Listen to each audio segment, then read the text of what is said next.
Les saluda el Padre Jorge Yamil en una edición más de A los Pies del Maestro. En esta ocasión nos encontramos en una nueva lección sobre la Biblia. Hemos tenido dos lecciones previas. La primera de ellas consistía en hablar sobre quién, cómo y dónde se escribió la Biblia. Trataremos de colocar el enlace por aquí arribita. Y en la segunda lección estábamos hablando sobre las lenguas y los géneros literarios en las que fue escrita la Biblia. También colocaremos el enlace aquí arribita. Lo pueden también ahí pinchar y pueden ver los videos de las lecciones previas. Y luego pueden regresar a nuestro video, o una vez finalice esta tercera lección, pueden ir a ver las otras dos que son independientes. En esta tercera lección vamos a estar tratando el tema sobre el canon de la Biblia. Es decir, cómo se formó el canon bíblico y cuáles fueron los criterios que la Iglesia Católica utilizó para determinar qué libros del Antiguo y Nuevo Testamento eran canónicos y cuáles no lo eran. Si quieres enterarte cómo fue este proceso, te invitamos a quedarte hasta el final de este video.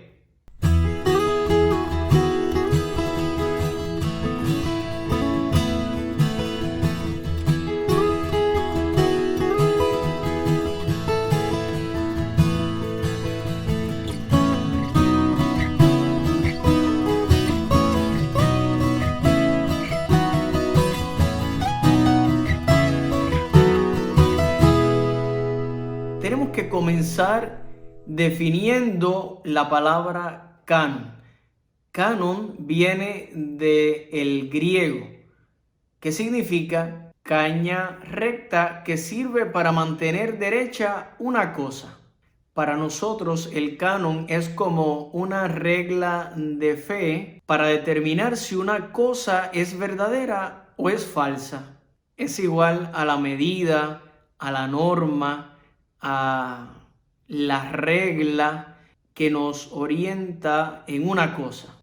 Refiriéndonos a la Biblia, existen 4 cánones o 4 listas de libros de la Biblia. Identificamos el canon de los judíos, que incluye 39 libros del Antiguo Testamento. Se excluyen todos los del Nuevo Testamento.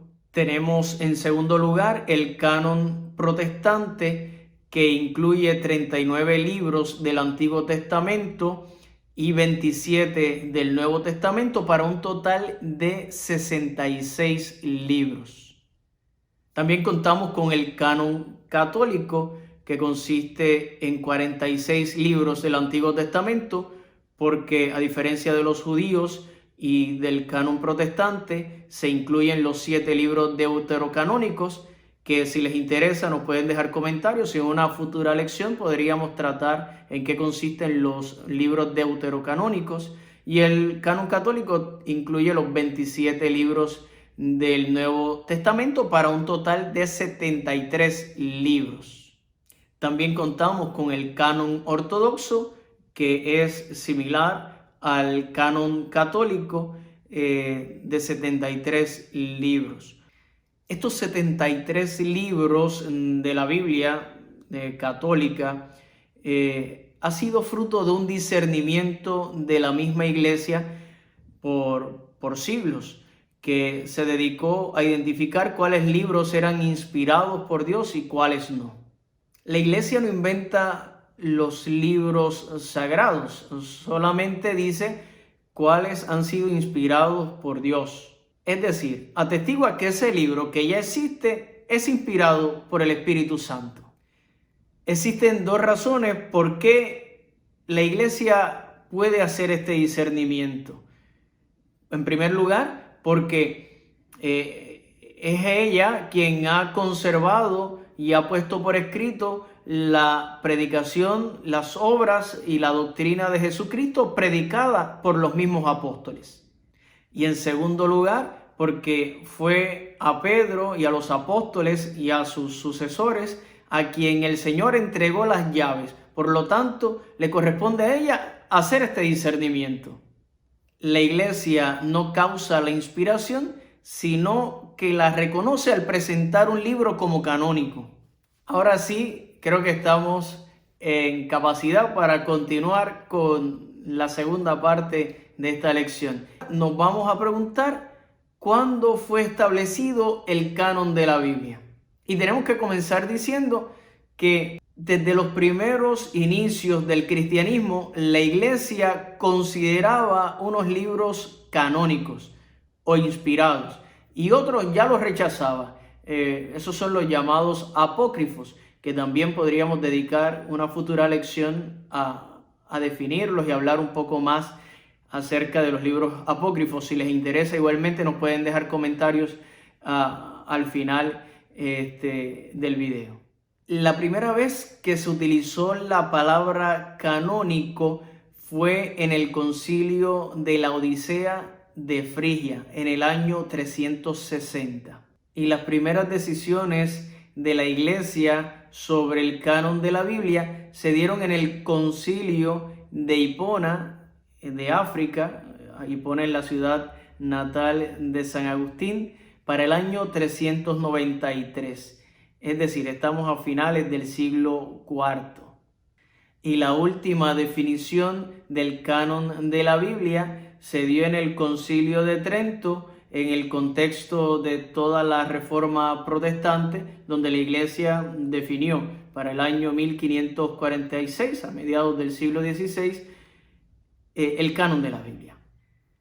Y ahora nos vamos a estar haciendo la siguiente pregunta: ¿cuáles son los criterios para determinar la canonicidad de los libros del Antiguo Testamento y del Nuevo Testamento? En el primer momento, ¿cuáles son los criterios para la canonicidad de los libros del Antiguo Testamento? ¿Por qué la Iglesia Católica determinó que eran 46 libros canónicos? El primer criterio que la Iglesia Católica utilizó para definir como libros canónicos los 46 libros del Antiguo Testamento era que apareciera en la versión de los 70. ¿Cuál es la versión de los 70? Es una versión de la Biblia griega. La Iglesia iba creciendo. La Biblia estaba escrito en hebreo, principalmente, como hemos dicho en la anterior lección, y habían griegos, habían paganos que se estaban convirtiendo y necesitaba ser traducida la Biblia judía en griego. Por lo tanto, la Iglesia desde el principio incluyó estos 46 libros del Antiguo Testamento. Utiliza en ese número, incluye los deuterocanónicos. El segundo criterio que utilizó la Iglesia para determinar que estos libros del Antiguo Testamento eran canónicos era su uso en el culto.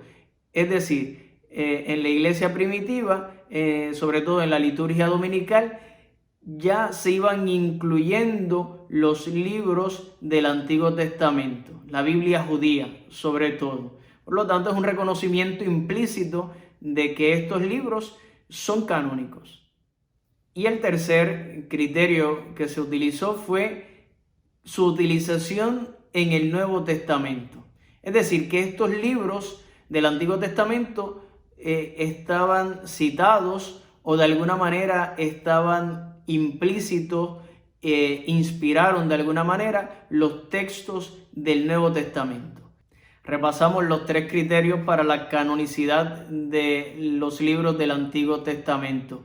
El primer criterio era que estuviera presente, que estos libros fueran incluidos en la versión de los 70, la versión griega de la Biblia cristiana, que en segundo lugar fuera utilizado en el culto, la Iglesia primitiva los estuviera utilizando sobre todo en la liturgia dominical, y el tercer criterio, su uso en los libros del Nuevo Testamento. Es decir, que libros del Antiguo Testamento estuvieran citados o implícitamente estuvieran inspirando los textos neotestamentarios o del Nuevo Testamento. Bueno, y ahora sí, vamos a los criterios para determinar la canonicidad de los libros del Nuevo Testamento. Dijimos, 27. Y el primer criterio es su origen apostólico, es decir, que fueran reconocidos como escritos por los apóstoles o por alguno de sus discípulos. Y a estos libros, la iglesia primitiva, o las iglesias a las que fueron destinados estos libros, pensemos en las cartas, por ejemplo. Una carta fue dirigida a los corintios, por ejemplo, o a la comunidad de Tesalónica. Pues estas comunidades primitivas los fueron conservando celosamente en un inicio, como algo de su posesión, de su propiedad. Los fueron custodiando con mucho celo.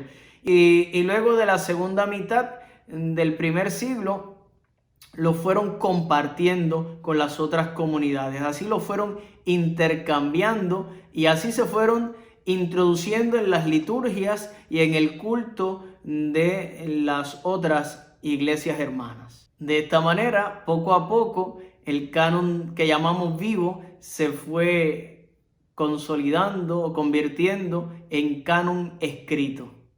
Y esto nos lleva necesariamente al segundo criterio para la canonicidad del Nuevo Testamento, y es el mismo que se utilizó para el Antiguo Testamento, su uso litúrgico. Es decir, que la primitiva iglesia utilizaba estos textos venidos de los mismos apóstoles o de la predicación de los apóstoles y los iba introduciendo en su culto, en su liturgia, sobre todo dominical.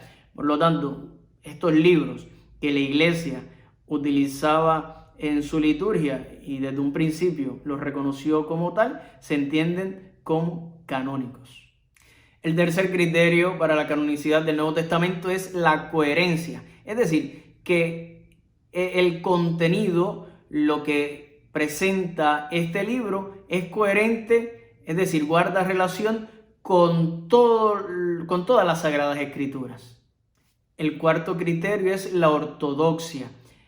Es decir, que todo el contenido del libro es una interpretación ortodoxa del misterio de Jesús, ese que se había creado por la misma tradición viva de los apóstoles. Y el último o quinto criterio para la canonicidad es que estuviese incluido en las antiguas listas canónicas. O sea, que un libro fuera incluido en las primeras listas del canon de la Biblia, ya nos da un criterio peculiar de aceptación. Por ejemplo, en el año 367, San Atanasio, en una carta para la Pascua, ya enumera todos los libros, los 73 libros como los conocemos, en una lista de canon. Y 18 años más tarde, en el año 385, San Jerónimo adopta esta misma lista y la utiliza en la traducción latina de la Biblia llamada la Vulgata. Repasamos los 5 criterios para la canonicidad de los libros del Nuevo Testamento: su origen apostólico, su uso litúrgico, la coherencia, la ortodoxia y que estuviera presente en las listas antiguas del canon de la Biblia. Antes de finalizar, está claro que un criterio visto aisladamente no ha bastado para que la iglesia determinara que un libro fuera canónico o no, y tampoco podemos entender que se han tenido que dar todos los criterios que ya hemos presentado para la canonicidad para que un libro sea determinado o incluido en el canon de la Biblia, sino que son guías. Estos criterios han servido de guía para ayudar a la iglesia a discernir qué libro ha sido inspirado por el Espíritu Santo, o sea, por Dios, y esto ha llevado a catalogarlo canónico. Y así la iglesia, al pasar de los años, ha ido recogiendo toda esta información, todos estos libros, y en un momento los ha ido incluyendo en la lista. Por lo que ya hemos visto, prácticamente para el siglo IV ya estaba formado el canon de la Biblia tal como lo conocemos hoy, y en el Concilio de Trento fue definido finalmente. Así que esperamos que estos criterios para la canonicidad y esta lección del canon de la Biblia le haya servido para poder comprender mejor las Sagradas Escrituras, este libro que llamamos la Biblia. Si este video te ha gustado y te ha ayudado, no olvides darle like y compartirlo con tus amistades. Y si no te has suscrito aún, recuerda al final suscribirte a nuestro canal, activar la campanita, y así podrás seguir disfrutando de los videos que nosotros hagamos en un futuro. Esperamos encontrarnos en una próxima ocasión. Dios les bendiga.